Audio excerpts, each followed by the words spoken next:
Salut à tous, heureux de vous retrouver pour le talk show du phocm.fr avec une actualité bien chargée. On va parler bien évidemment mercato, mais ce match aussi face à Rennes en Coupe de France qui aura lieu dimanche et où on espère tous que l'Olympique de Marseille va se qualifier. Pour en parler autour de la table, Romain Canucci est avec nous. Salut Romain. Salut Seb. Pascal Chamassian nous fait le plaisir d'être là aussi. Salut Pascal. Salut Seb. Et Romain Ring devrait être connecté depuis le fin fond de l'Alaska. Salut Romain, est-ce que tu nous entends? Tout à fait. Bonjour à tous. Salut Pascal, salut Romain, salut Seb. D'ailleurs, il y a le vieux port à l'Alaska aussi. C'est marrant, ça ressemble beaucoup à Marseille, l'Alaska. D'ailleurs, tu nous as fait la barbe du trappeur. Et oui, mais j'étais pas prévu pour l'émission d'aujourd'hui. Je suis très heureux d'être avec vous, voilà. Donc, j'avais pas prévu de me raser. Du coup, petite excuse. Toujours prévu, voilà. Romain. Non, il n'était pas prévu parce que ce matin dans l'OM au café, j'ai annoncé Nordine. Mais Nordine nous a fait faux bon, donc si tu regardes l'émission, tu es un lâcheur, c'est pas bien, et nous ne t'inviterons plus. C'est la loi du talion, c'est comme ça. Tu es présent, tu es pas présent, tu perds ta place. Eh bien... Allez, bon, on peut éventer ce petit truc pour l'anecdote, voilà, on peut en souvenir, et c'est un grand plaisir d'avoir Romain avec nous qui nous a dit de suite, mais il n'y a pas de souci et tout, voilà, on vous donne un petit secret. Et c'est vrai que Nordine m'a envoyé un message et il m'a dit je préfère te le dire maintenant que te planter à la dernière minute. Il m'a envoyé le texto à 14h. Bon, comment dire, on n'est pas très loin de la dernière minute quand même. C'est pas la dernière minute, mais on y est presque. Allez, comme à chaque fois, on remercie Loïc à la réalisation de cette émission. Comme je vous l'ai dit, on va parler mercato pour cette première partie. Le mercato, Romain, s'emballe-t-il comme il faut? Je pose la question en français. Est-ce que tu es content des premières recrues? Ouais. Écoute, c'est toujours délicat tant qu'on n'a pas vu les joueurs. Nous, on sait se le répéter sur le foot, on aime bien le football. Donc là, c'est compliqué de savoir si cette recrue qui jouait à Bodo Glimt, sur le papier, ça te semble bien.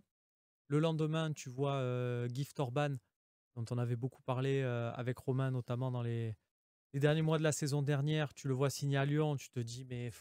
Nous, on prend un mec à 8, mais si tu rajoutais un peu plus, tu avais Gift Orban qui va à Lyon, donc ça commence un peu. Puis après, tu vois que Gift Orban, il jouait plus du tout.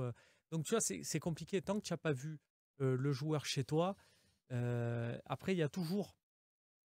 Et Pablo Longoria rentre vraiment là-dedans. Tu avais une période quand tu réussissais où quoi que tu fasses, c'était génial. Là, tu es dans une période où quoi que tu fasses, il y a du scepticisme. Il va falloir attendre les premiers matchs pour chasser tout ça, mais moi, ça me plaît. Il fallait de toute façon changer quelque chose. Allez, comme vous le savez, cette émission est connectée et j'ai pas mal de messages des copains qui me disent « Le son en plateau est un peu faible, Loïc, si tu peux faire quelque chose, merci beaucoup. » Alors que Romain Ring, lui, a un son parfait, nous dit-on. C'est le GOAT, donc c'est pour ça que lui, son son est bon. Pas fait grand-chose, mais... Légèrement augmenté en plateau, merci Loïc. Est-ce que tu as le même regard, Pascal, Romain? Pas tout à fait.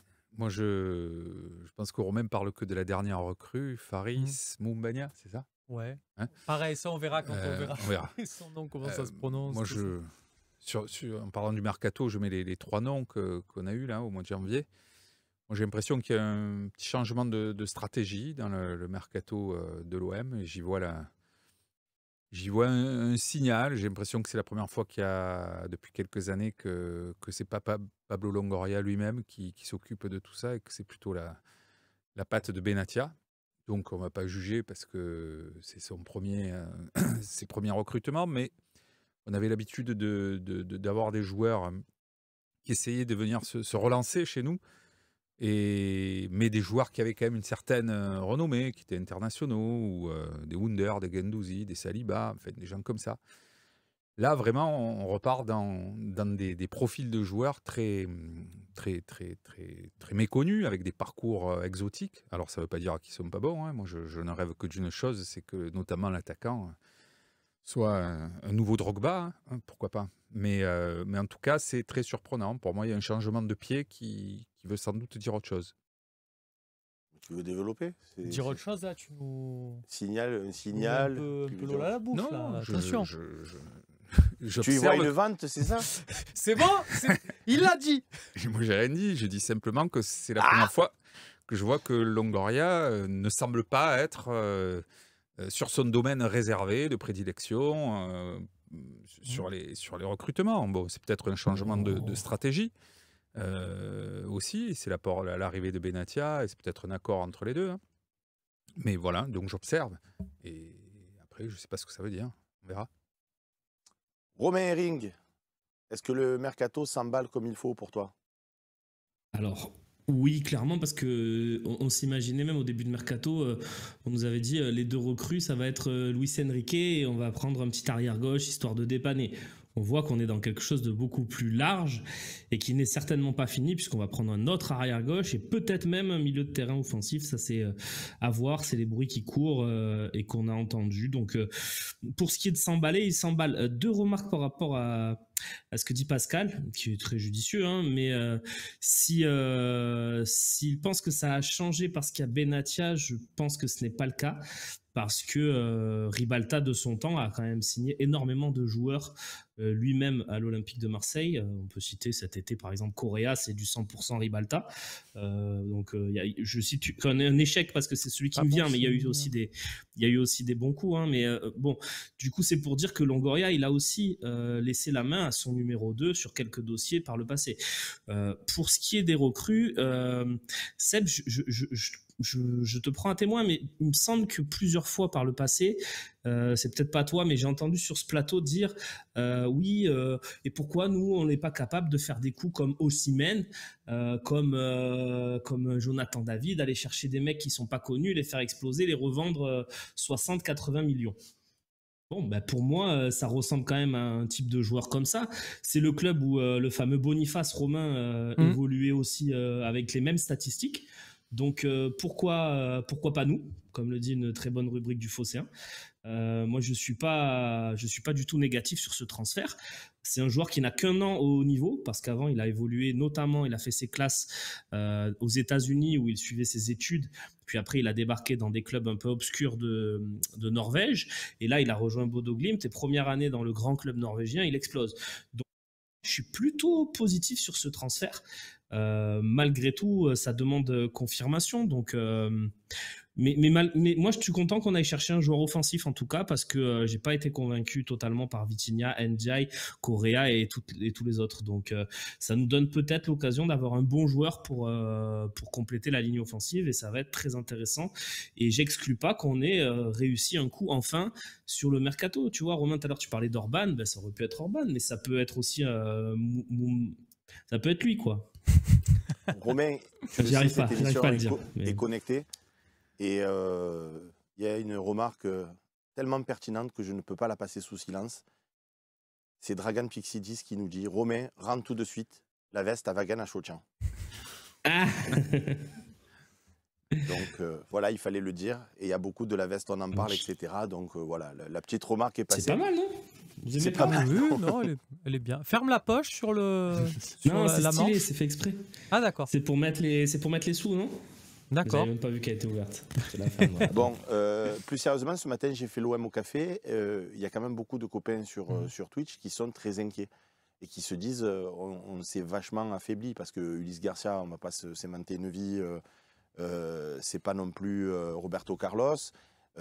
Mumbagna, Romain Herring nous fait du Romain Herring en nous disant alors ce matin à l'OM au café j'ai dit la même chose que lui, donc je vais pas me dédire en disant non mais moi ce que j'ai dit c'est que je veux attendre de le voir avec le maillot de l'Olympique de Marseille avant de porter un quelconque jugement. Mais ceci étant dit, une fois qu'on a dit ça, on m'a pas dit, on est allé chercher, alors je vais pas dire Haaland parce qu'on n'a pas les moyens financiers, mais voilà, l'année dernière, à pareille époque ou juste avant, non, je crois que c'était pendant le mercato d'hiver, puisqu'on a pris Vitinha, on parlait de Terren Moffi. Je veux dire, quand on parle de Moffi, on parle d'un joueur avec qui on va avoir quand même quelques certitudes. Le mec peut être ensuite complètement nul, comme Gignac, quand il est arrivé à l'Olympique de Marseille, était nul.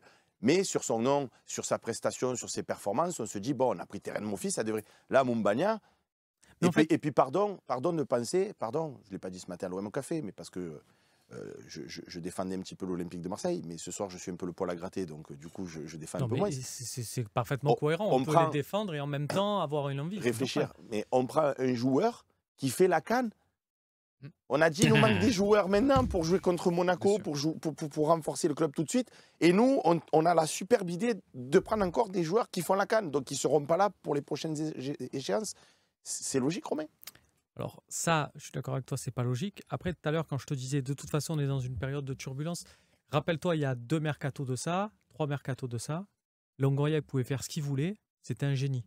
Et on y a participé aussi. Des fois, il y avait des recrues, on ne savait pas. Ouais, mais tu te rends compte, on a fait ça parce que là, il y a ça, là, il y a ça. Forcément, parce que les transferts d'avant te donnent cette confiance-là.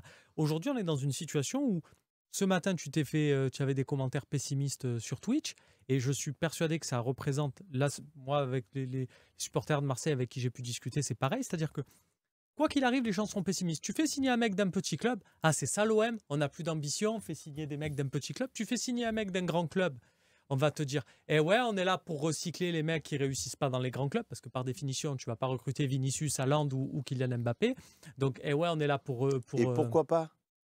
Il y a Pascal qui nous a dit, je vois comme un petit signal de changement de stratégie. Voilà, tu t'es mis dans ce truc. Mais...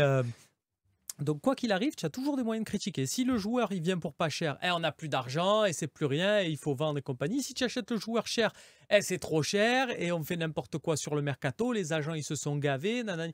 Quoi qu'il se Non, passe, mais rappelle-moi, tu as toi qui toujours es des manières la de mémoire critiquer. de l'Olympique de Marseille, Romain, quel attaquant est venu d'Italie, aussi à un mercato d'hiver, parce qu'il cirait le banc dans son club, Un attaquant polonais, peut-être, c'est ça que tu veux. qui répondait au nom de Arcadius. Milik? Voilà. Et quand tu prends Arcadius Milik, tu ne prends pas Mumbagna, sans manquer de respect à Mumbagna, encore une fois. Mais sur son... Romain Herring, ce que je dis, tu es d'accord avec moi, quand tu prends Milik sur un mercato d'hiver, ça n'a pas la même tête que quand tu prends Mumbagna, ou je dis des bêtises. Bien sûr, sauf que quand tu prends Milik, tu n'as rien d'autre. Là, dans ton effectif, tu as quand même Aubameyang qui a quand même mis plus de 15 buts sur la première partie de saison. T'as pas rien. Donc, je pense que c'est juste ce que tu dis. Malgré tout, on n'est pas dans la même période du club où, à l'époque où on prend Milik, on n'avait rien. On était sur une période où on avait... mais Romain, tu as le droit de faire une attaque à 2 têtes. Je veux dire, si demain tu as Aubameyang Milik, ou si tu as Aubameyang Balotelli, ou si tu as... je ne parle pas de recruter Balotelli maintenant, c'est pour juste donner des noms. Si tu as Sanchez. Alors là, si on avait fait Aubameyang Sanchez, pour le coup, on peut finir champion. Non, je rigole, ne vous énervez pas, c'est de l'humour, c'est de l'ironie. Je sais que je ne devrais pas jouer avec Vonner. Pascal, non? Non, mais moi je pense qu'il ne faut pas jeter la pierre sur ce transfert de Mumbagna. Moi aussi, j'ai la même remarque que toi. Je me dis depuis des années, comment se fait qu'à Reims, à Lorient, ailleurs, il y a des mecs qui sortent venus de n'importe où et qui d'un coup sont des phénomènes et que nous, on n'arrive jamais à avoir des joueurs comme ça. Mais parce qu'à l'OM, quand avec tes supporters, il faut avoir des gens confirmés, on le dit tous, parce que tu n'as pas le droit à l'erreur, parce qu'il y a la pression, parce que si, parce que là. Là, il y a un pari. Un pari. Et moi, je souhaite, et je pense qu'on le souhaite tous, qu'ils réussissent. Que le gars explose ici et que ça devienne une star, et pourquoi pas. Mais d'abord, je complète par rapport à ma première intervention, le mercato n'est pas fini. Quand tu dis que Mumbagna, c'est vrai qu'il fait la canne. Donc l'objectif numéro 1 de ce mercato d'hiver, c'était de pallier aux absences des mecs qui sont partis à la canne, des joueurs. Là, lui, il ne vient pas pour ça. Donc, est-ce que ça veut dire que... Et en plus, il signe 4 ans ou 4 ans et demi. Donc, ça veut dire que c'est presque un investissement sur l'avenir, ça aussi. Est-ce que ça veut dire qu'il y en a d'autres qui vont arriver d'ici la fin janvier? Est-ce qu'on doit s'attendre à d'autres surprises Oui, mais peut-être avec des noms... Il y a Correa. Ouais, Correa, bon. Est-ce qu'il y aura des noms plus connus? Des joueurs qui... Moi, quand je vois les noms des arrières latéraux qui tournent, les arrières gauche, je trouve que c'est bien. Truffert, Merlet, moi, c'est des belles recrues, je trouve. Si elles venaient, c'est des internationaux espoirs ou Si ça vient. Oui, mais voilà. Mais c'est là où, je suis d'accord avec toi, Pascal, c'est là où, en fait, ça rejoint sur ta question de le mercato. Pour moi, ça prend une bonne tournure parce que dans ma tête, je suis peut-être idiot, mais dans ma tête, je me dis, il y a donc Jean Onana, il y a notre ami Ulysse Garcia. On rajoute pour le Mumbagna. coup, c'est pas du tout mon ami. Hein. Non, mais... Non, mais je peux avoir des chouchous dans la vie. Lui, pour l'instant, il n'en fait pas partie. Peut-être que demain, je serai hypé de fou. Mais là, à l'instant T où je te parle, c'est pas... Il y a Mumbagna.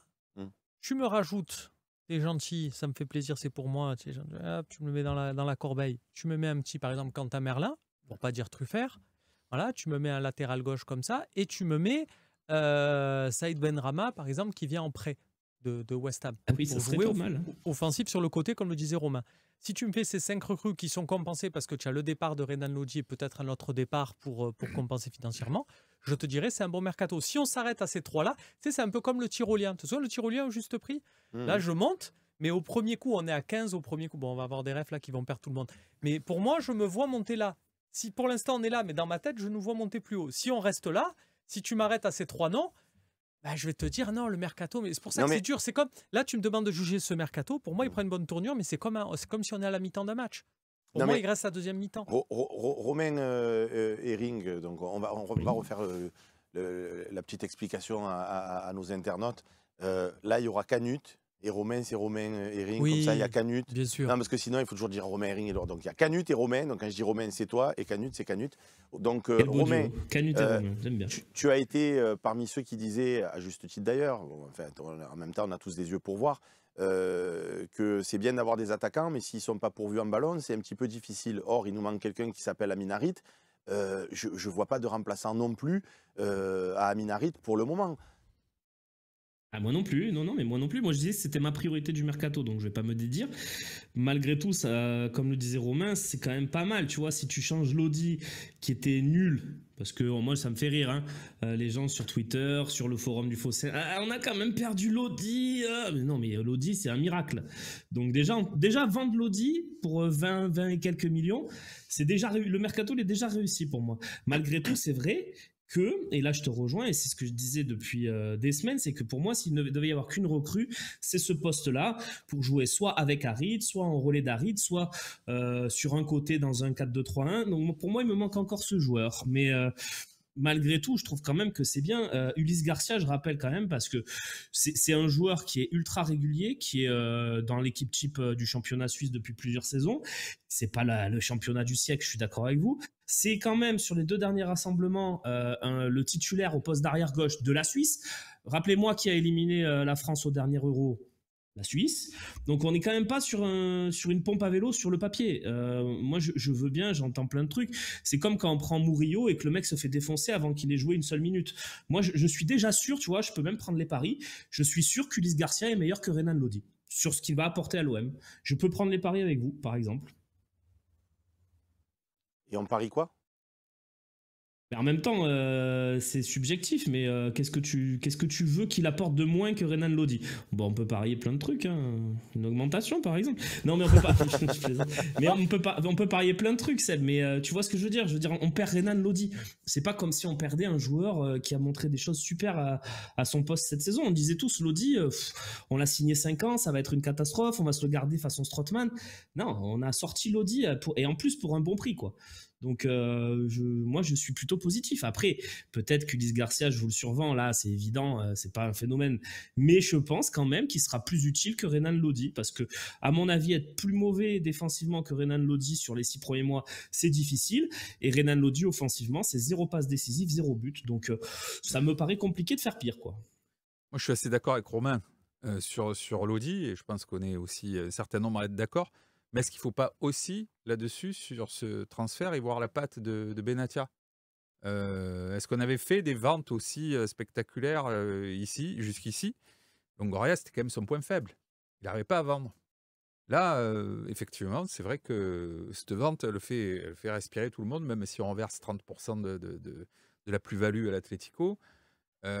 Moi, je trouve que c'est un bon coup aussi, et je suis à peu près sûr aussi que Ulysse Garcia fera au moins aussi bien que Lodi, qui a quand même pas été exceptionnel.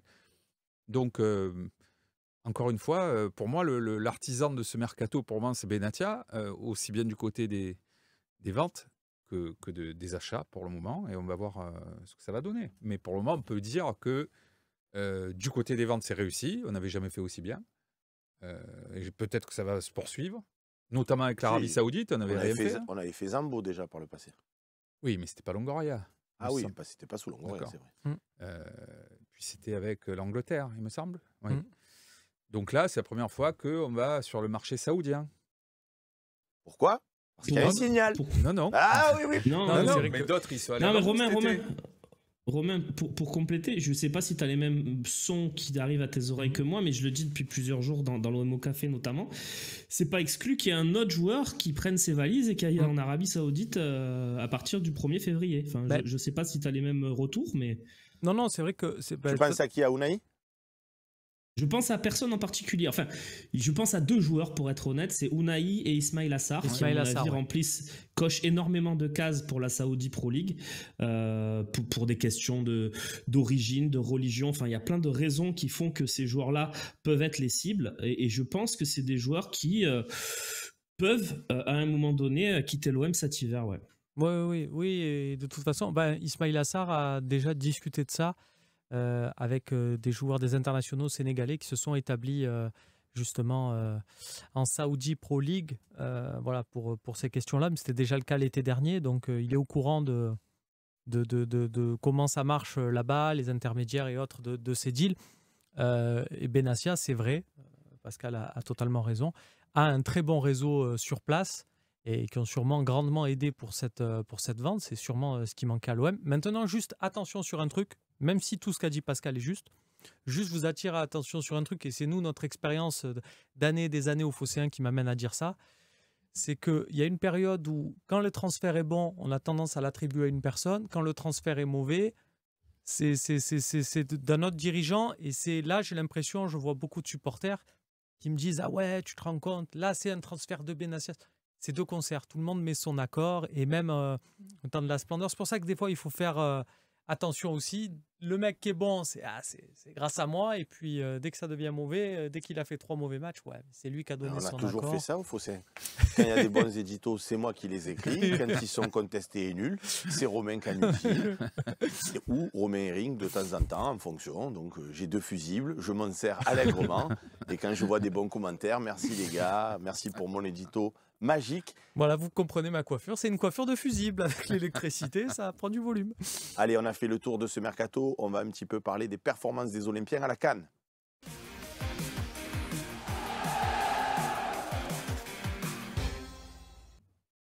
On a fait des recrues à l'Olympique de Marseille. On était tous hypés avec les Sarr, justement, les Ndiaye et consorts. Mais ils ont été nuls. Et voilà que par magie, ces messieurs, j'allais dire dames, mais non, pour le coup, non, ces messieurs vont faire la CAN et sont excellents, sont très bons. Alors, c'est un premier match, il va falloir revoir sur la durée de la compétition et tout. Mais plus sérieusement, comment on peut expliquer, Romain, parce qu'on ne me parle pas d'adversité, hein, parce que quand on joue les clubs qu'on a joués dans le championnat de France de Ligue 1, l'adversité, elle n'y est pas non plus tous les week-ends.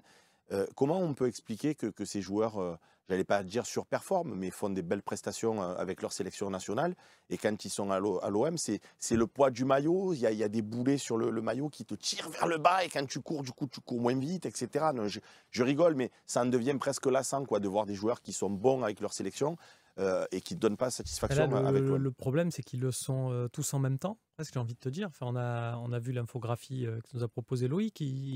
L'OM est à 2 buts et 2 passes décisives dans cette CAN, c'est-à-dire qu'on est le meilleur club de la CAN. Est-ce qu'à la fin, on peut inscrire ce trophée à notre palmarès?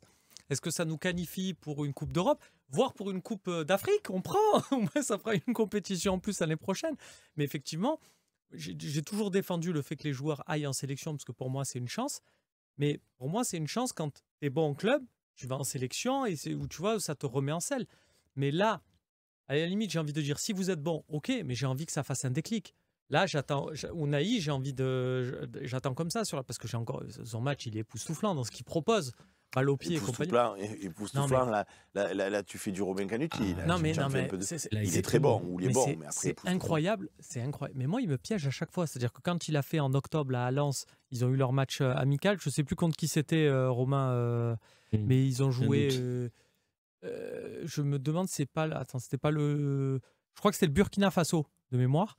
Il joue un match amical contre le Burkina Faso en octobre. Il fait un match incroyable et compagnie. Et je suis là, et je me souviens, le talk d'après, et je vous ai cassé les pieds. Et Unai, il faut le mettre, et on lui donne pas sa chance à l'OM. On l'a mis, il était nul. Donc là, il va encore m'avoir. Je vais encore vous dire, il faut mettre Unai. Et Burkina, ouais, c'est ça. Et je vais vous dire, il faut encore mettre Unai et compagnie. Il va jouer, et il va être. Et là, ça va vraiment m'insupporter, parce que je vais me dire, je veux bien, j'ai vu l'histoire. Non, mais ça, ce que tu dis, on l'a vu. Mais Pascal, quelles sont les raisons pour toi? Pour moi, elles sont très simples. C'est que le maillot national transcende un joueur. Et les motivations ne sont pas du tout les mêmes que dans un club. Le contexte n'est pas du tout le même. Quand tu es à l'OM, tu es avec 65 000 supporters. Tu as un devoir d'exemplarité, de réussite. Tu as une concurrence. Tout le monde, y compris au Phocéen, on te surveille pour savoir ce que tu fais. Quand tu arrives, et c'est pas propre à la Coupe d'Afrique des Nations, on a déjà connu ça dans d'autres sélections, de joueurs qui sont moyennes dans leur club et qui vont se refaire une santé parce qu'il y a justement l'amour du maillot, il y a quelque chose, il y a une motivation qui, je dis pas qu'ils n'aiment pas le maillot du club, mais quand tu joues pour ton pays, je pense qu'il y a autre chose qui se joue, tu es avec tes compatriotes, il y a une compétition avec une coupe au bout, il y a une motivation qui est différente. Et ça, il ne faut pas l'exclure. Et je veux faire le lien avec le sujet précédent. Moi, et on n'y reviendra pas, mais je pense aussi que ça va être pour l'OM aussi une vitrine extraordinaire pour vendre certains joueurs, la Coupe d'Afrique des Nations. Quand tu vois un Unai, ou surtout comment il a brillé hier, et qu'il y avait déjà des bruits comme quoi il pouvait partir, s'il fait encore 2-3 prestations comme ça, moi je pense, d'abord on regrettera qu'il ne les ait pas faites, qu'il n'ait pas été régulier avec l'OM, mais il va attirer très fort des clubs qui sont pas ici, quoi. Voilà. Donc, je crois que l'OM peut y voir un intérêt aussi, finalement. Parce que quand tu reviens à la question précédente, c'est qu'on devait se renforcer parce que les mecs faisaient la CAN. Pour le moment, de ce point de vue-là, le mercato, il n'est pas réussi. C'est-à-dire qu'on enchaîne des matchs à partir de dimanche qui sont très compliqués. Et on n'a pas l'impression de s'être vraiment renforcé, puisque le seul attaquant, bon, je ne vais pas redire ce qu'on a dit, mais voilà, donc pour moi, motivation par le maillot, par l'amour du pays, qui ne trouve pas en club, et quel que soit le pays dans lequel il joue. Je pense qu'en équipe de France, c'est pareil, sauf que pour aller en équipe de France, il faut performer dans son club. Alors que là, les mecs qui jouent dans des grands clubs européens, ils arrivent dans leur équipe nationale et d'un coup, il y a quelque chose qui se passe. Et Romain, ce que nous dit Pascal, c'est pas vrai pour les joueurs olympiens qui évoluaient avec l'équipe de France. Guendouzi avec le maillot bleu, je ne l'ai pas vu aussi bon que quand il joue avec l'Olympique de Marseille. Verretou, je le vois pas aussi bon que quand il joue avec l'Olympique de Marseille. Donc eux, ils ne sont pas transcendés par le maillot bleu, du coup? Klaus, ça va mieux. Mais non, mais moi je suis pas d'accord avec cette analyse. Donc de base, déjà, je suis d'accord avec ce que tu m'objectes et j'ai rien à ajouter parce que pour moi c'est pas la raison majeure de leur réussite là-bas.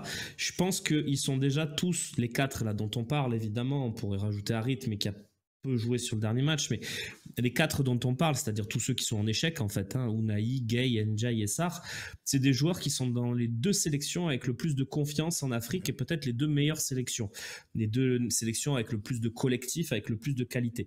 Donc déjà, par exemple Unai au Maroc, il est installé par Regragui comme le joueur clé du milieu de terrain du Maroc. Donc c'est clairement une marque de confiance énorme qu'il n'a pas à l'OM. Alors, par sa faute aussi, parce qu'il a quand même 8 titularisations à Marseille sous Gattuso, ce qui n'est pas rien. Il peut aussi les prendre, les clés, à un moment donné, quand tu es titularisé 8 fois.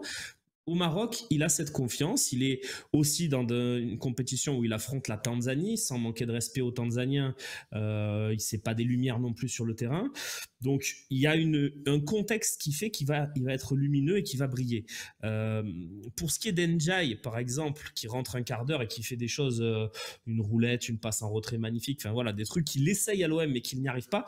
Là, je pense que pour le coup, c'est la pression du maillot. Donc, pour moi, il faut vraiment différencier les dossiers. Je pense que Ndiaye a vraiment une envie folle de réussir à l'OM, là où je pense qu'Unai ne l'a pas ou en a un petit peu moins. Je pense qu'Unai, s'il avait un peu plus de volonté sur ce qu'on l'a vu faire avec l'OM, il y a des prises de balles, il y a son but contre Rennes par exemple, il y a des trucs où tu te dis ouais, s'il avait envie à tous les matchs comme il a envie avec le Maroc, peut-être qu'il peut faire mieux. Donc il y a beaucoup de contexte à mettre dans ces prestations-là. Pape Gueye, première titularisation de l'année, au bout de 4 minutes il marque, ça rend fou, hein. On peut devenir fou, hein. Il y a de quoi de vraiment se poser des questions. Mais je pour crois Pape que c'est Gueye, contextuel. Romain, ouais, je t'en prie. pour Pape Gueye, à la marge, il ne jouait pas avec l'OM, donc on ne le titularisait pas. Oui, c'est ce que je dis. C'est fou que. Mais à l'OM, il y a quand même joué pendant 3 ans, tu vois. Au Sénégal, c'est limite un taulier. Alors qu'à l'OM, il s'est jamais vraiment imposé par sa faute et aussi par notre faute. C'est vrai aussi qu'il y a des coachs qui ne lui ont pas accordé la confiance. Là, je te rejoins sur ton analyse du mois de décembre, notamment sur Pape Gueye, où quand même tu fais 8 matchs d'affilée, tu peux offrir une titularisation à Pape Gueye, ça va pas te tuer. Bon, il y a plein de raisons qui font que ça arrive. Je pense que, comme Pascal l'a dit, c'est très bon, surtout pour les finances du club, si on arrive à vendre un de ces joueurs-là. Prioritairement Sarr et Unai, bien sûr. Et puis ça peut aussi peut-être relancer mentalement Iliman Ndiaye. Donc il n'y a que du positif là-dedans, mais c'est vrai que c'est rageant, quoi, parce qu'on va les récupérer, ils ne seront pas aussi bons que ça normalement. Et après, moi là-dessus, sur l'analyse que fait Romain et auquel je souscris, il y a quand même quelque chose qui me dérange. Et excusez-moi, je ne veux pas stigmatiser sur Unai, mais que le mec se transcende pour son pays, très bien. Excusez-moi de cet petit élan de populisme, mais que le pays te transcende plus que ton club, je peux comprendre. On n'est pas tous l'OM dans le cœur, le sang bleu et blanc, c'est trop facile. Ça, ok. C'est un tort. Non, mais je trouve justement que tu pourrais quand même, et c'est quand même ton club qui te paye et compagnie, et au bout d'un moment, moi par exemple, si Unai il continue, il fait une canne stratosphérique et qu'il y a une offre, et parce il fait ses matchs stratosphériques, ben je le vendrai sans regret. Il n'y a pas de ouais, mais on l'aura jamais vu briller à l'OM ou quoi que ce soit. Parce que le mec, comme le dit Romain, à un moment donné, pour moi, il n'a pas mis tous les ingrédients. Alors effectivement, le club a ses torts et compagnie. Mais pour moi, et voilà, c'est ce côté, c'est à vous de faire l'effort, c'est à vous de me mettre dans les bonnes conditions. Bon, après, il Ça a me plaît expliqué pas. dans son interview qu'il a donné à nos confrères de beIN Sport, il a perdu son meilleur ami et ça, J'ai vu. c'est un drame humain qui fait que tu peux aussi, c'est ce que j'expliquais ce matin Bien dans sûr. le café, on est des êtres humains. Je veux dire, quand tu perds ton meilleur ami, le foot d'un coup, tu relativises, quoi. C'est plus, et peut-être que là, de Bien partir en sûr. sélection, tu te changes les idées et tu repars sur une autre dynamique. Seb, tu veux qu'on aille sur ce terrain, je suis d'autant plus, et tu le sais, je suis d'autant plus allé à t'y passer. Moi aussi, j'ai vécu des drames personnels et j'aurais pu... Je ne suis pas venu te voir. À ce moment-là, je serais peut-être venu te voir, t'en parler en te disant mais mets-moi un congé sans solde, mets-moi un truc, j'ai besoin de me vider la tête ou quoi que ce soit. Pour autant, j'estime que dans ces moments-là, j'ai su faire front et faire mon travail. Tu vois ce que je veux dire? J'ai fait mon.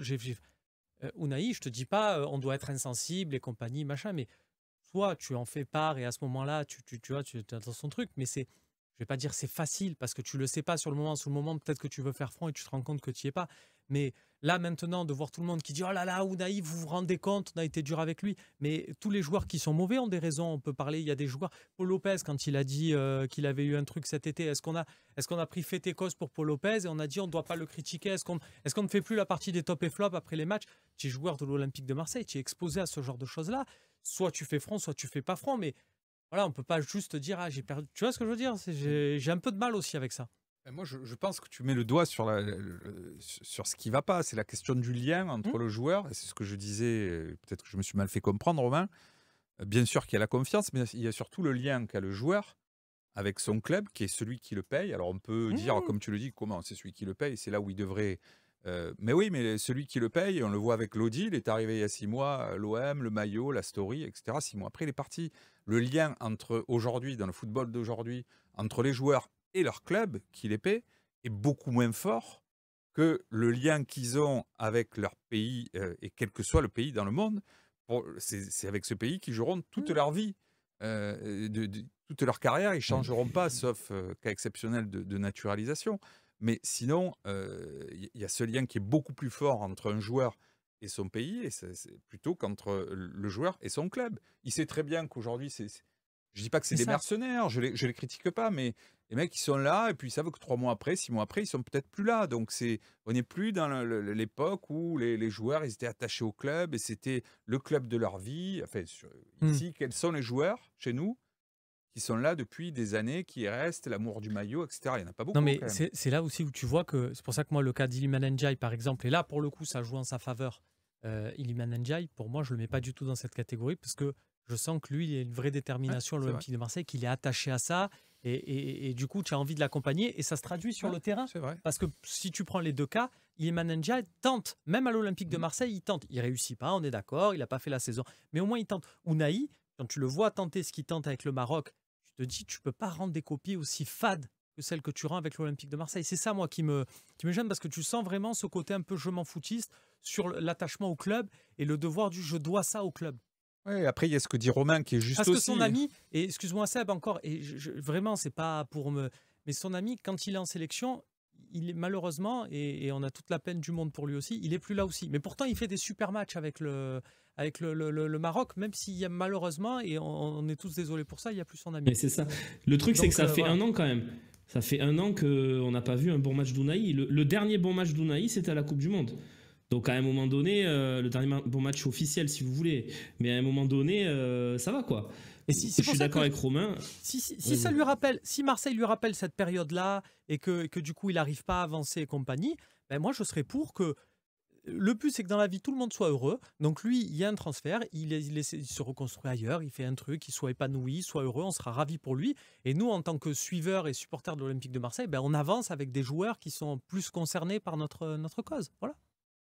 Non, mais après, ça peut aussi le rebooster la canne. Juste On un l'espère. truc, avant que de laisser la parole à Pascal, il faut lui parler, mais juste un truc sur Moumbagna. Il vient aussi parce que ces mecs-là sont pas bons. Je veux dire, on le prend si Ndiaye et Sarr sont très bons, il n'y a jamais Moumbagna qui signe. Hein. Il faut aussi prendre ça en considération. Il vient pas forcément pour les remplacer parce qu'ils sont à la CAN. Il vient pour les concurrencer parce qu'ils sont pas bons. Voilà, c'est aussi ça que je voulais ajouter. Non, bon, je voulais redire que à la question pourquoi sont-ils bons à la CAN et moins bons chez nous, Romain l'a dit un petit peu et je pense que c'est vrai. C'est-à-dire que pour reprendre le cas d'Unai, il est pas, même s'il a eu des titularisations, etc. Ici, il faut qu'il fasse son trou. Il faut qu'il fasse face à la concurrence. Alors que au Maroc, il est installé, il joue au poste où il est le meilleur. Il n'y a pas de discussion là-dessus. Donc le capital confiance, il est bien différent. Et peut-être que ça fait partie aussi des compétences d'un joueur, de savoir surmonter des obstacles comme ça, mentaux. C'est-à-dire que quand on lui met trop de concurrence, trop de pression, ben, il ne s'en sort pas. Alors que quand il est dans sa zone de confort, il est meilleur. Et ça peut y faire aussi, je crois. Oui, mais ce que tu dis, ça traduit du coup des joueurs qui sont fébriles mentalement. Et c'est ce que tu disais, un joueur, pour savoir s'il est bon à l'OM, il faut le voir avec le maillot bleu et blanc. Et dans ce contexte, avec la pression, avec la concurrence, quand tu veux jouer dans un grand club, il faut accepter ce genre de choses, ce qui n'est pas forcément le cas en équipe nationale où il arrive avec un statut qui est un statut de star ou de titulaire indiscutable en tout cas. Les amis, on a parlé des Olympiens qui font la CAN, comme l'ont rappelé mes consultants. C'est une bonne nouvelle dans tous les cas pour l'Olympique de Marseille parce que soit ils reviendront en confiance, soit ils seront vendus un bon prix. Donc continuez les amis, faites des beaux matchs avec vos sélections. Nous, ça nous fait plaisir pour l'OM. Allez, on passe tout de suite à l'avant-match face à Rennes.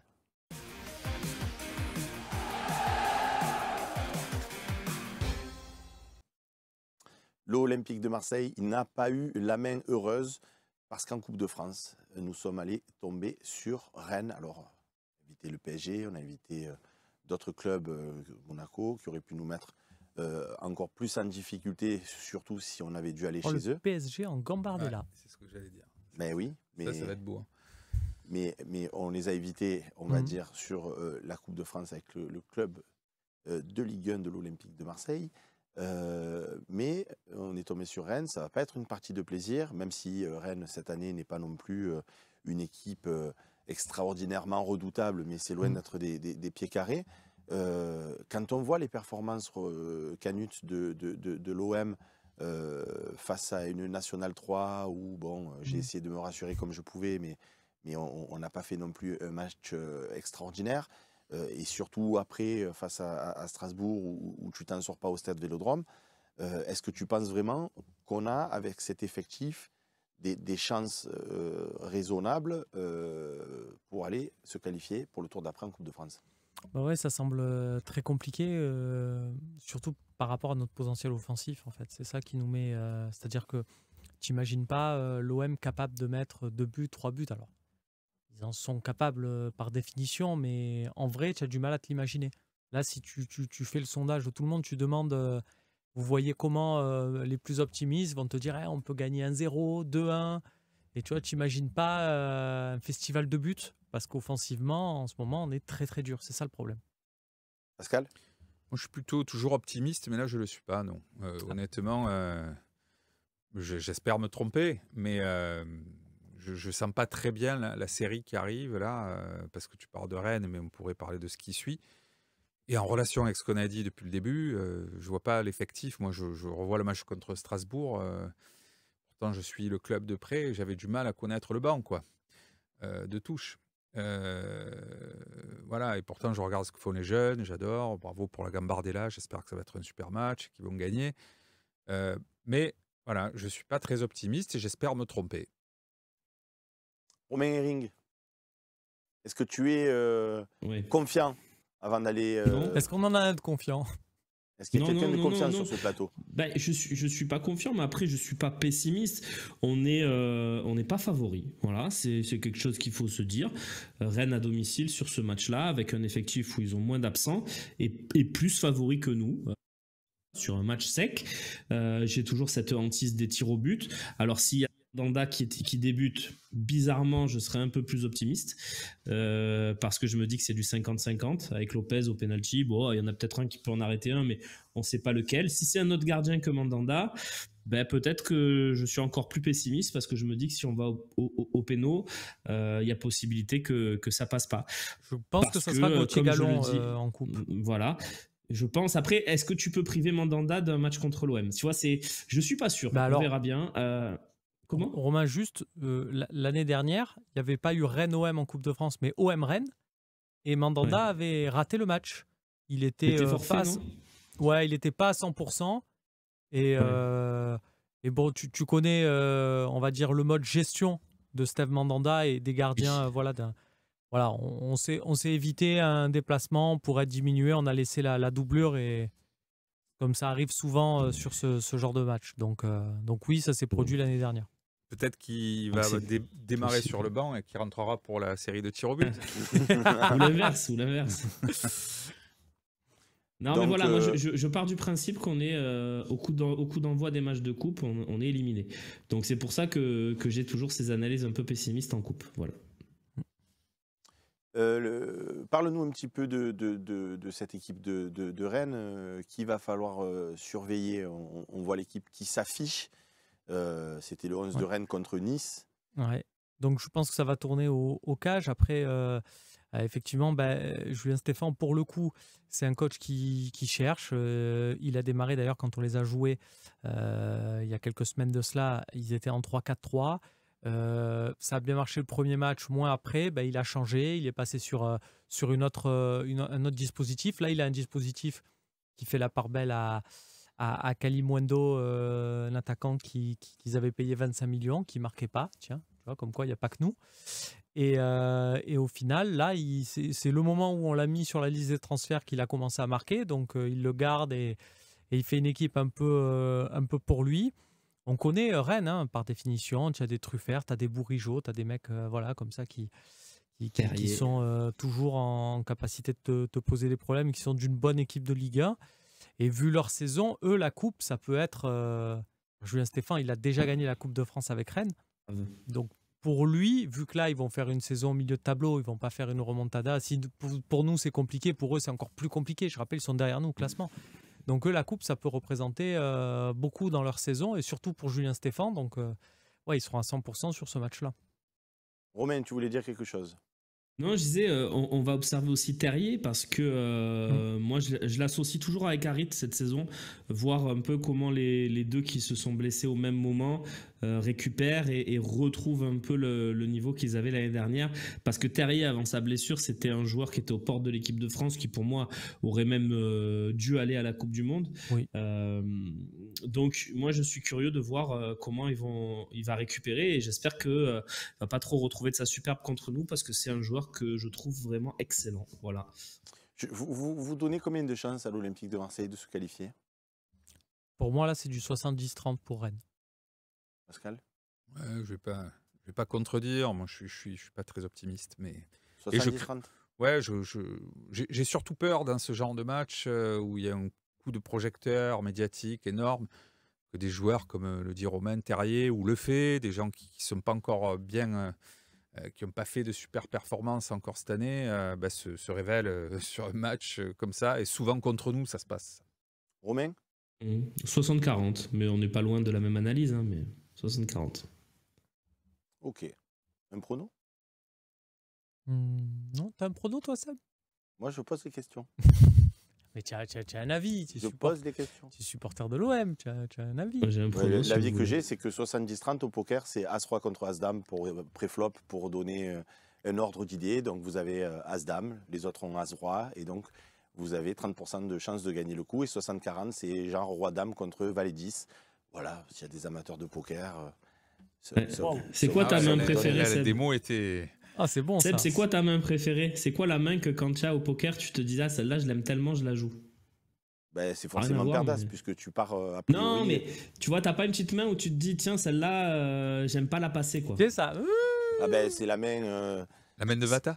Non, c'est le 7 et le 2. Dans le poker, les joueurs de poker, quand tu as 7 et 2, Ouais. tu joues parce que c'est...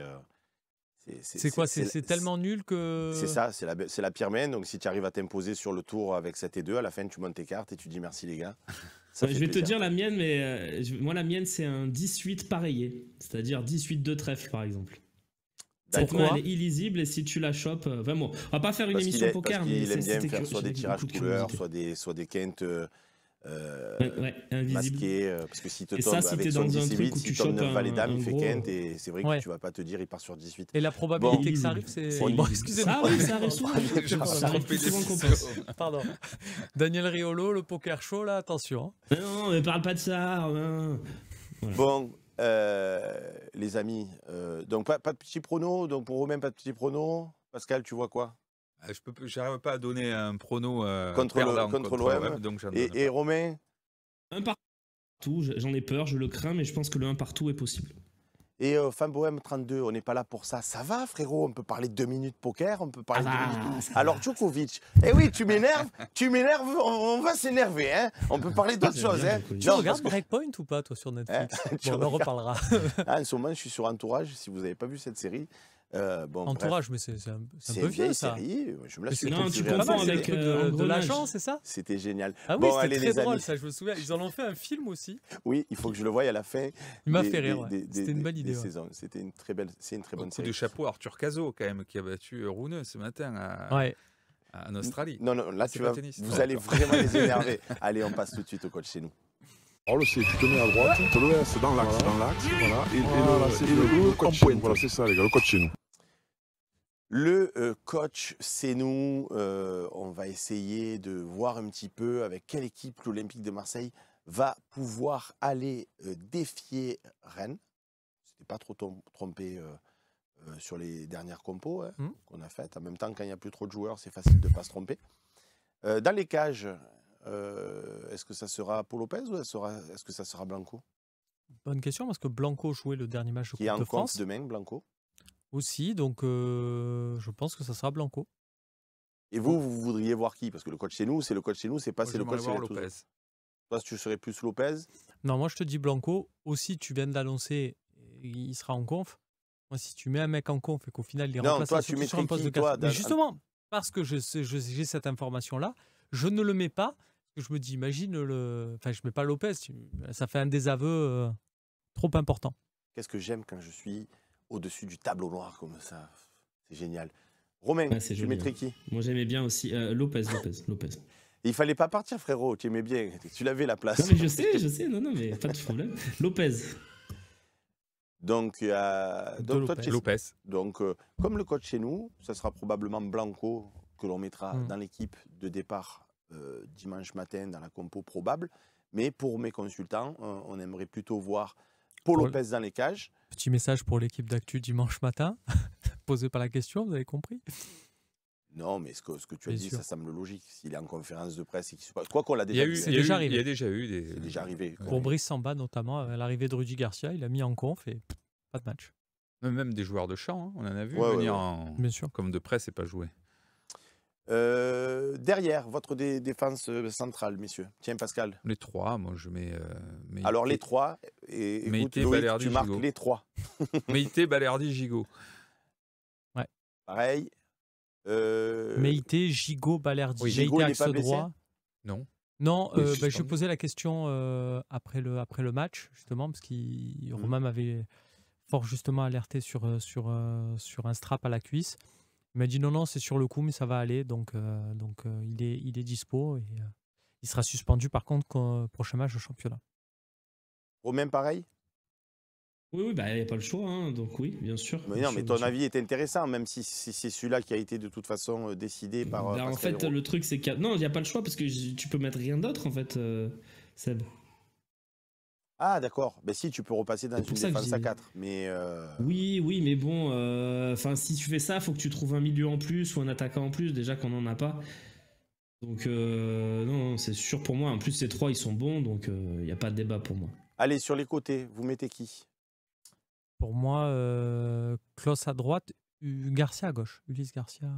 La même chose. Pareil. Je pense qu'il essaye Aussi. Garcia tout de suite.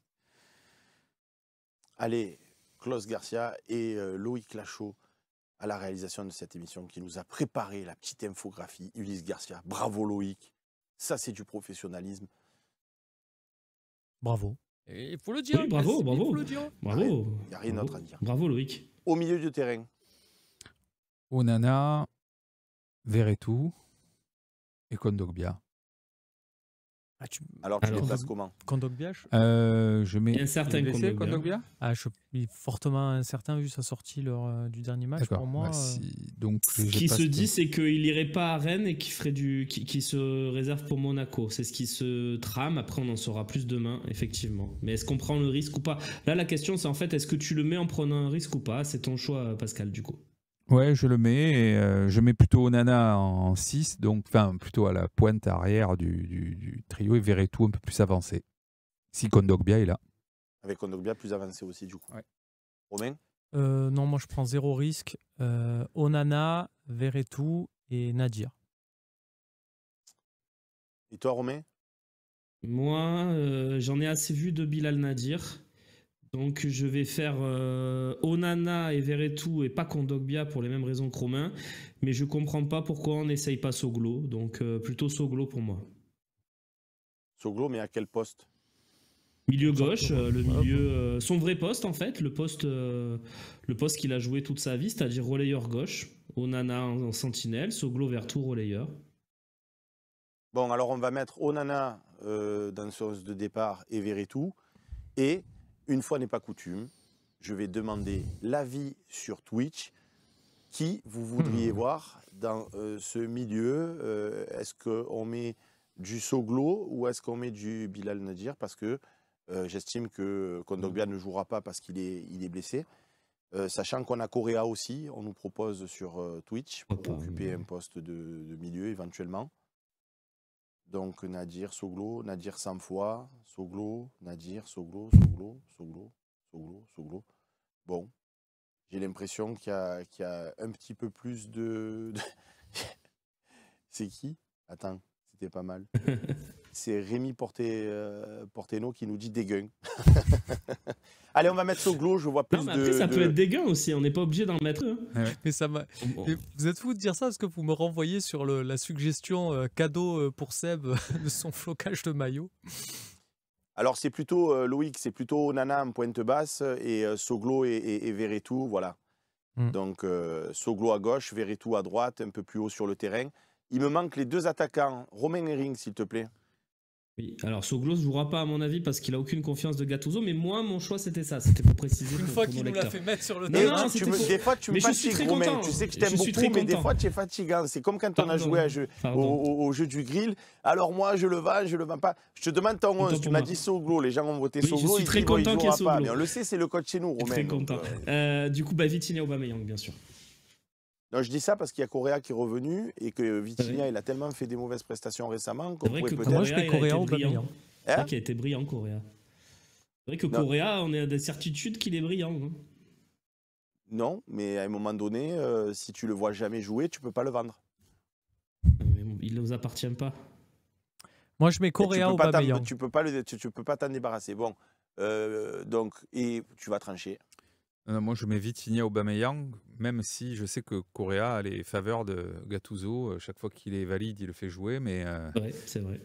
Je pense qu'il n'est pas vraiment un opérationnel encore, quoi. Enfin, déjà que quand il est en forme, c'est compliqué. Et est-ce que, alors, est-ce que blague à part, on pourrait imaginer qu'il joue à la place de Soglo ou est-ce que c'est absolument pas son poste?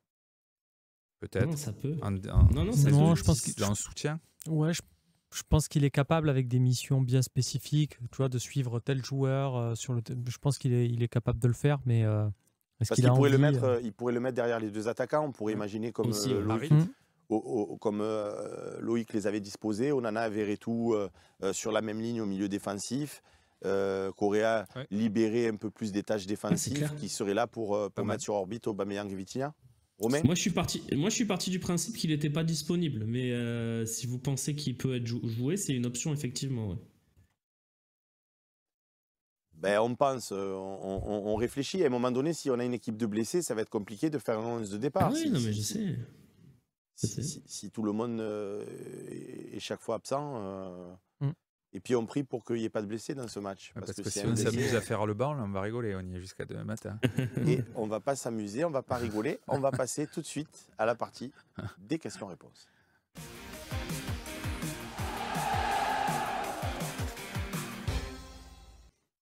C'est votre partie, les amis, c'est la partie des questions-réponses. Vous connaissez le concept. Vous posez des questions, on n'y répond pas parce qu'on s'en fout en fait. C'est comme ça, c'est la vie. Et qu'est-ce que vous voulez que je vous dise? Allez râler, envoyez des mails au support. Ils sont méchants, on pose des questions. Mais c'est pas vrai, allez, posez-nous vos questions. On se fera un plaisir faut le clipper, cette intro, elle est exceptionnelle. répondre. Bilbao, incompétence de Longoria pour pas.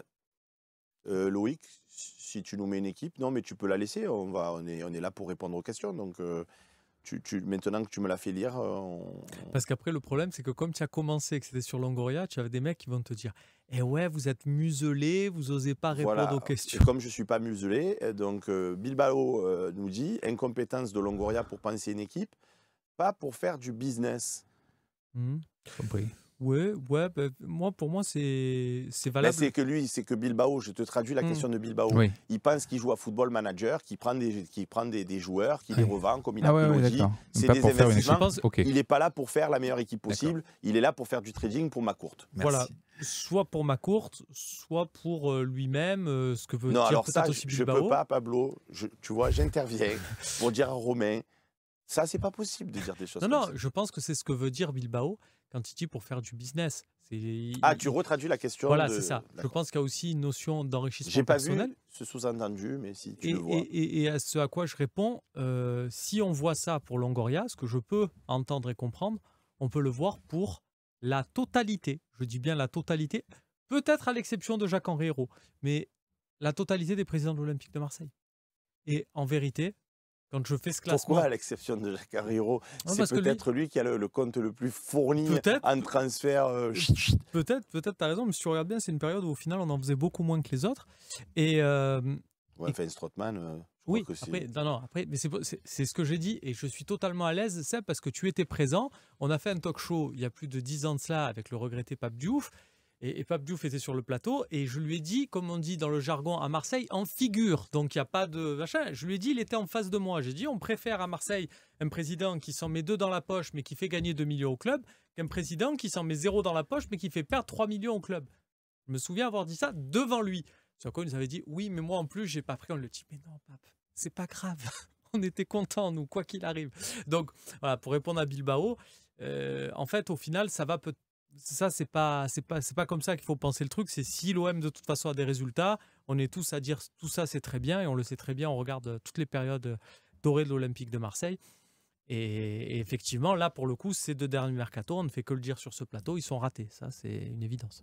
Moi, je ne sais pas si je peux répondre à cette question, mais il y a une info que vous avez dû voir cette semaine qui m'interroge quand même aussi sur cette question, qui répond à cette question.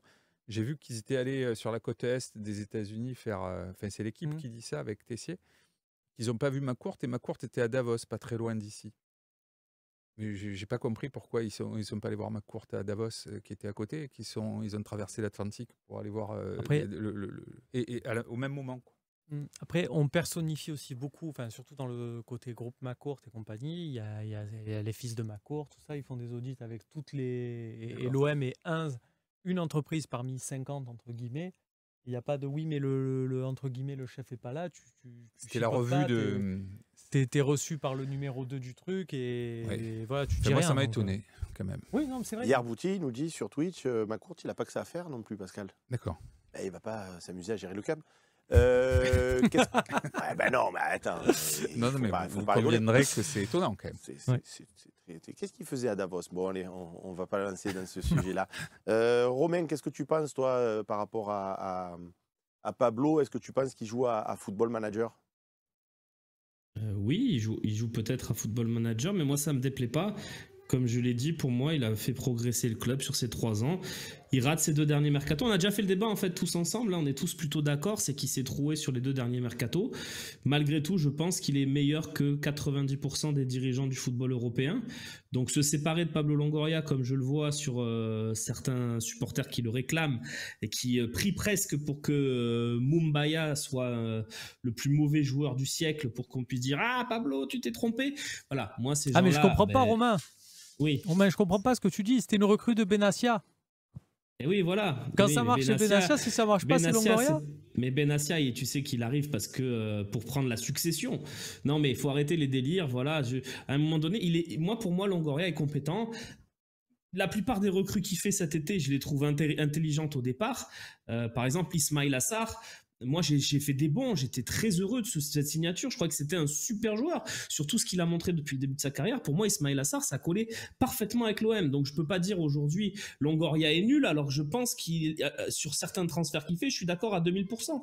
Donc, moi, je trouve que c'est un dirigeant compétent qui nous a quand même fait venir des joueurs de classe. Vous citez toujours Guendouzi en exemple. Guendouzi, tu l'aurais jamais eu si ça avait été Jacques-Henri Hérault, si ça avait été Dacier, si ça avait été tous ces hommes de pacotille qu'on a eu au club pendant des années, qu'on pourrait peut-être avoir en succession aussi de Longoria s'il s'en va cet été. Donc moi je dis c'est le truc en fait, c'est soit pour moi on vend le club à des plus riches et là Longoria peut partir, il n'y a pas de souci et tout. Je dis des plus riches pour pas dire des Saoudiens, hein. Soit on garde Longoria jusqu'à ce que ce club soit vendu. Pour moi il n'y a pas d'autre option parce que on est dans une situation où je pense que si on perd Longoria, on va chuter, mais grave. Je pense qu'on ne réalise pas à quel point. Voilà. C'est mon avis. Marco 1334, bonsoir le talk. Pensez-vous que l'OM arrivera à vendre Vitinha au-delà de 20 millions d'euros au vu de ses prestations? Pascal? Oui, bien sûr, tout est possible. Ils peuvent, les Anglais ont les moyens. Et on ne va pas reparler des Saoudiens qui ont aussi beaucoup de moyens. Mais oui, après, Vitinha... quand on regarde les autres transferts, pour nous, 32 millions, ça a beaucoup pesé sur ses épaules à ce garçon. 25 plus 7 d'ailleurs, plus que 32. Mais je pense que si on avait acheté 8 ou 10 comme Mumbagna, peut-être qu'il aurait explosé. Voilà, et puis 20 millions, je ne crois pas que ce soit rédhibitoire pour des clubs anglais quand on voit les... Tu penses qu'il y a un club anglais qui pourrait mettre 20 millions sur Vitinha au vu de ses prestations? Parce qu'il a marqué dans sa question au vu de ses prestations. Ouais, ses prestations, il est... Enfin, moi je trouve que, après, peut-être que il n'a pas cartonné, mais enfin, ces derniers matchs, je trouvais qu'il se battait beaucoup, il avait mis des... Et ça suffit de se battre pour avoir 20 millions, un chèque de 20 millions? Ouais, mais quand tu vois Je pense que 20 millions aujourd'hui, ce que je veux dire, c'est que 20 millions pour des pays comme ça et pour des attaquants, c'est pas un prix exorbitant. Quand on voit que les premiers vrais attaquants qui garantissent 15 ou 20 buts par an, c'est à pas moins de 60, 70 ou 80 millions par an de transferts. À 20 millions, tu as quelqu'un qui a mis entre 5 et 10 de buts. C'est ça, si on doit faire une équation. Si on peut nous traduire, je m'adresse à Benoît qui s'occupe au sein des réseaux sociaux, si on peut nous cuter cette partie de Pascal, la mettre en anglais et la diffuser dans toute l'Angleterre, si ça peut servir, si ça peut aider. Si on peut aider, c'est pour nous, ça nous fait plaisir. J'aimerais beaucoup, hein, mais je... C'est vrai que Polichette, il dit, pour l'Audi, on les a bien eus. On peut faire 2 coups de Jarnac. Ça serait exceptionnel. Et là, il serait toujours nul, Longoria. Enfin, tu vois, il y aurait des... C'est Benassia. C'est Benassia. Et on nous a dit au début de l'émission, si vous n'étiez pas avec nous, il y a un signal. Non, j'ai dit qu'il y avait un changement de stratégie. Et je te repasse le clip, si tu veux. Hein. C'est toi qui as dit un signal. Il tourne déjà sur Internet. Non, je te dis que... Ça déjà, Pascal Chamassia annonce un signal. J'ai dit qu'il y avait un changement de stratégie qui m'interrogeait. Nico Amskas, si tu devais faire qu'un seul joueur, quel serait-il, Romain Herring? Non, je sais pas. Honnêtement, je suis pas recruteur. Je dis, moi, un milieu offensif qui peut jouer ailier gauche. Le même profil qu'Amin Harit, le même joueur. Parce que je peux mettre Harit à droite, du coup, dans un milieu de terrain. Je peux mettre Harit sous l'attaquant. Je peux mettre ce joueur-là sous l'attaquant dans un 5-3, dans un 3-5-2. Donc voilà, moi, si je devais faire un seul joueur, ça serait ça. Mais il faut quand même un arrière-gauche. Donc elle est compliquée, la question. Mais plutôt un arrière-gauche, du coup, maintenant qu'on n'en a plus. Mais c'était ma priorité. C'était le meneur de jeu. Voilà. Romain, Saïd Benrahma, j'aime bien Pourquoi pas. l'idée. mais tu penses qu'il a vraiment une mentalité pour jouer à l'Olympique de Marseille, Bernard Benrahma? J'ai l'impression que c'est un peu faible mentalement. Ouais, ça peut se comprendre. En même temps, je pense qu'il a tellement tout à y gagner que s'il se relance, il a un truc qui serait enfin reconnu en France, ce qu'il n'a pas eu dans son parcours. Donc, à voir. Mais oui, c'est effectivement des questions à se poser avant de le signer. Et toi, Pascal? Un créateur aussi, moi je pense qu'il nous manque un créateur, même si Harit, même si on considère qu'on se projette après la CAN, même si Harit revient, je pense parfois il a besoin d'avoir un Bien sûr. créateur à côté, quoi. Un deuxième. Zach Ozak, c'est quoi pour vous un bon parcours en Coupe de France? C'est gagné. C'est Pascal, gagné. c'est gagné. Donc si on fait finale, c'est pas un bon parcours. Ah non, j'en ai marre de perdre les finales. Romain? Ouais, effectivement, on va se dire ça, mais en Coupe d'Europe, je t'ai dit, un bon parcours, c'est on tombe sur un truc honorable. Il n'y a pas d'humiliation, il n'y a pas un truc. Donc là, mais moi, la Coupe de France, je vais dire un truc fou. Je préfère perdre là contre Rennes que aller en demi-finale, par exemple. Perdre en demi-finale avec les honneurs, ce que tu veux, mais que ça nous ait coûté des points en championnat ou ailleurs. Tu comprends Mais ça le ne fait raisonnement? pas perdre des points quand on enchaîne les matchs. Tu me l'as expliqué pendant des années quand je te disais que je ne voulais pas faire l'Europa League. Tu m'as dit mais non, pas du tout. Et là maintenant, ça coûterait des points. Tu as pas tort. Ah. Non, mais tu marques un point. C'est vrai que non, il y a... Ouais, mais si, ça fait perdre des points. Là, on a un effectif. Mais oui, là, on a un effectif. Ah, vous comprenez pourquoi je disais ça depuis des Mais années? il y a 3 matchs à jouer pour aller en Eh finale. oui, mais faut pas 3 matchs, déconner. quand En il y a plus, là, on est en l'effectif que tu 16e. as. On est qu'en 16e, là. Ouais, 16, 8e quart, demi, 4 matchs, allez.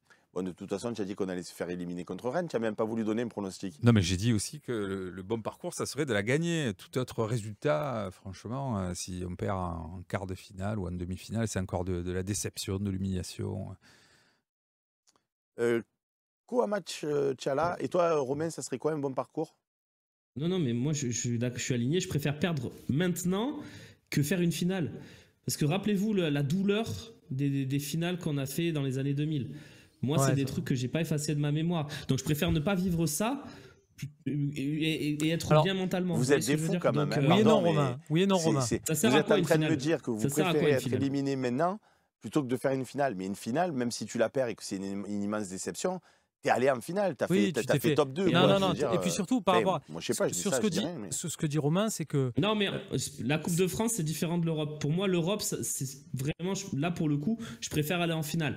Pour beaucoup de raisons, pour les vibrations des tours d'avant. Parce que moi, je suis désolé, si j'élimine Chambly en demi-finale, je vibre pas en Coupe de France. Non, Moi, la non, mais Coupe c'est de pour France, ça. ça me fait vibrer si C'est je la pour ça, gagne. Romain. Mais Voilà. par rapport à ce que tu dis sur les parcours des fameux les finales 2006 et 2007, ça t'apporte Ouais. quand même des choses. C'est-à-dire que les victoires contre notamment ces 2 années-là, les victoires contre Lyon, t'amènent de la confiance Ouais. aussi pour le championnat et autres. Donc c'est pas. Et peut-être que là, si dimanche on gagne, imaginons on gagne 3-0 à Rennes, eh ben ça va nous permettre d'enclencher une dynamique qui va nous servir en championnat aussi. Donc Ok. faut Ouais, pas. enfin, Faut pas se dire on se présente pas à Rennes et c'est On élimination. arrête, pardon. on arrête d'imaginer. A contrario, l'an dernier, on bat le PSG, Malinowski Voilà. met un but extraordinaire. Voilà. Et puis Reviens, derrière, s'il vous plaît. Allez. tu vois, voilà. Donc, mais non, mais comme quoi, ça nous a pas. Et c'est pas la victoire contre le PSG qui nous a mis dedans, hein, c'est l'élimination contre Annecy. Oui, mais comme quoi, Ah, bien sûr. on pensait avoir touché le Graal et on a touché le fond, quoi. Match à la question. Je me remets un coup. Tu dois en vendre 2 parmi les 3 cet hiver. Il propose Unai, Sarr et Vitinha. Je répète la question pour Pascal. Les 3, c'est pas possible. Tu peux vendre est méchant. Unai, Sarr et Vitinha, mais tu peux en vendre que 2. Tu choisis qui sur cette liste? Donc le 3e, tu le gardes. Je garde Unai, voilà. Et tu vends Vitinha et Sarr? Ouais. Et tu gardes Unai? Ouais. D'accord. Romain? Je garde Ismail Assar. Je vends donc Unai et Vitinha. Pour la simple et bonne raison que tu détestes les deux joueurs. Non, c'est pas ça, mais je me trouve que c'est trop risqué de se séparer de 2 attaquants. Et je me dis, vaut mieux perdre un attaquant et un milieu, et tu vois, en vue du renfort, de la refonte d'effectifs, mais de pas totalement te dégarnir sur un secteur de jeu. Et ce soir, on a du mal à faire un milieu de terrain, tu vois, dans la compo. Ah oui, non, bien sûr. Romain, tu vends qui, toi? Oui, ça voudrait dire qu'on garde Pape Gueye, donc au moins jusqu'à la fin de saison. Donc du coup, Unai, sans aucune hésitation, il s'en va. Et puis après, au premier réflexe, j'étais comme Romain, je me dis Sarr, il est quand même plus fort que Vitinha, ce qui me paraît plutôt incontestable. Mais est-ce que dans ce 3-5-2, Sarr est plus utile que Vitinha? Je ne sais pas. Donc je garderai plutôt Vitinha par rapport à la contrainte tactique de la saison. Merci pour ces éléments de réponse qui font preuve d'une certaine expertise. Notamment à Romain Canuti qui fait parler son petit cœur et qui dégage Unai et Vitinha juste parce qu'il les aime pas. C'est pas vrai. Après, si on peut faire partir les 3, c'est bien aussi. Si on peut faire partir les 3, je suis d'accord aussi. Sarr, il est plus fort de temps en temps, il nous dit Boulmire. Allez, on va prendre encore quelques questions. Il est 19h10 et on rentrera l'antenne à Cognac-G, c'est comme ça qu'on dit. Parce que bon, on va pas. On gagne combien de sous, nous dit 13 Marco, si on joue une finale de Coupe de France, par exemple? Oula, c'est pas grand-chose, au final, la Coupe de France. Je crois que c'est inférieur aux millions d'euros, je pense. Boulmire, il nous dit le mieux, c'est de perdre au premier tour, comme ça, il n'y aura plus jamais de déception. C'est vrai que vous êtes allé loin quand même. On la gagne ou rien. Je le pense. Non, mais non. Non, mais par rapport. Moi, tu vois, pour revenir là-dessus, tout à l'heure, Pascal disait si tu gagnes pas, c'est que élimination et déception. Je reprends l'année Villas-Boas. Tu arrives en quart de finale de Coupe de France. Jusque-là, tu as gagné tes matchs, tu n'as pas fait de choix. Et quand tu arrives en quart de finale, tu commences à avoir des blessés, tu es un peu juste.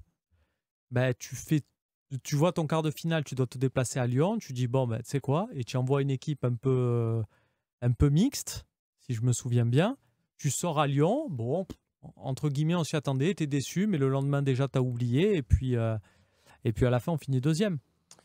Roy Asqual qui nous dit l'OM qui pense pouvoir récupérer Nuno Tavares selon Longari. C'est une intox?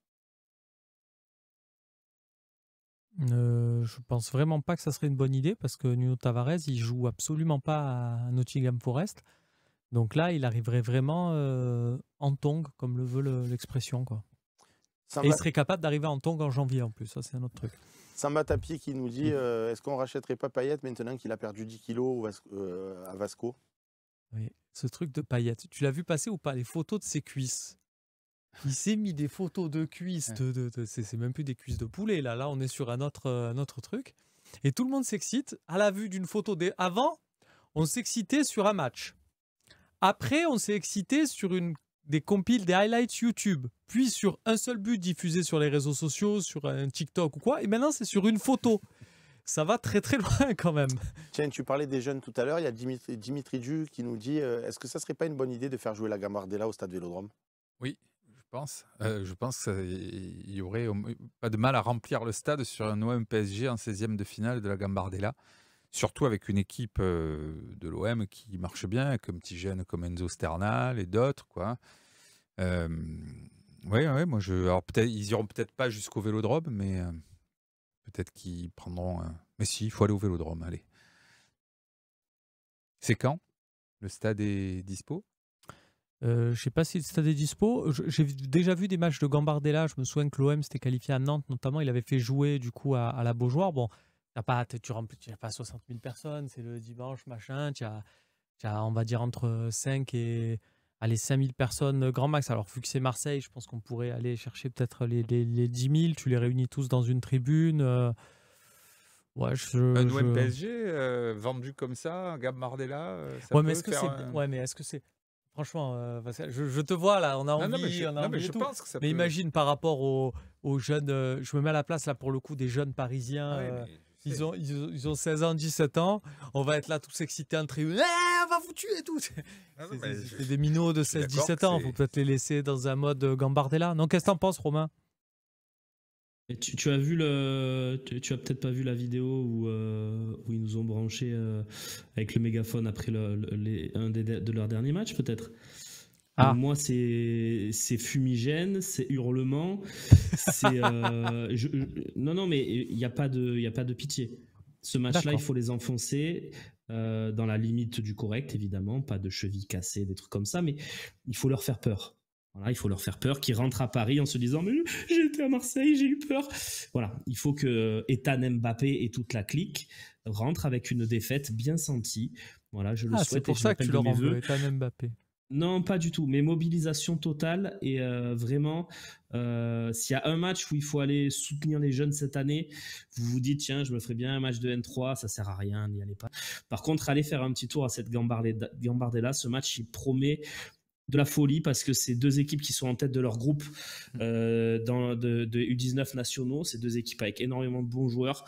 Moi, franchement, ce match-là, j'aimerais beaucoup le voir. Je pense qu'il sera diffusé aussi par FFF TV. Donc, ratez pas l'événement. Et si vous pouvez aller mettre la pression sur Paris dans la limite du possible, lancez pas des fumigènes sur le terrain et faites-leur péter quelques bombes agricoles pas trop loin, des trucs. Voilà, mettez le feu. Non, mais une ambiance de vélodrome, quoi, un peu, mais qu'on leur fasse comprendre ce que c'est Marseille aussi. Mais je répète, dans la limite, évidemment, de l'acceptable. Voilà. Dans le respect. Massacrez-les, mais dans le respect. Exactement. J'adore, depuis qu'il est parti en Alaska, il est plein de pas d'accord, personnels. Ali 4 qui nous dit, et on finira sur cette dernière question, tu préfères gagner la Coupe de France et finir 4e ou perdre contre Rennes et finir dans les 3 premiers? Photo pour moi.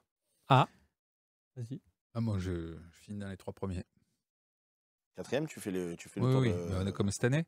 Mais tu as gagné la Coupe de France. Tu as pris 2 trophées depuis... On a fait le tour préliminaire et on est sorti au mois d'août. Bon, tu as répondu, c'est ton choix, Romain. Ouais, je me dis qu'on aurait bien besoin d'un trophée à ces temps-là, donc 4e tu prends la Coupe et de Coupe de France. Romain Herring. Moi, je suis d'accord avec toi, Seb. C'est-à-dire? Je sais pas, mais j'étais tellement chiant dans cette émission. Je suis d'accord avec toi quoi qu'il arrive. Non, allez, sérieux. Non, mais je prends la Coupe de France parce que si tu m'avais dit 5e ou 3e avec l'enjeu de la Coupe de France, je réfléchis pas pareil, mais là, il y a le barrage qui permet quand même d'y aller, même si on n'y va peut-être pas. Donc, je prends quand même le trophée. Et je suis complètement d'accord avec toi. Moi, je le savais. Ça fait un trophée. Je me dis qu'après, si tu dois faire la Champions en passant par les barrages, tu as un trophée. Par contre, c'est sûr que la Coupe de France, c'est 5e où tu ne pourras pas encore faire la Champions. Exactement. Bon, et la Coupe de France qualifie à quoi? L'Europa League? Ouais. Directement. Ouais, quoique finalement. Non, tu as dit 3e, non, mais c'est sorti du cœur. Je garde ça. 3e. J'en ai marre de perdre au mois d'août aussi. Les copains, on a été ravis de partager encore ces moments avec vous.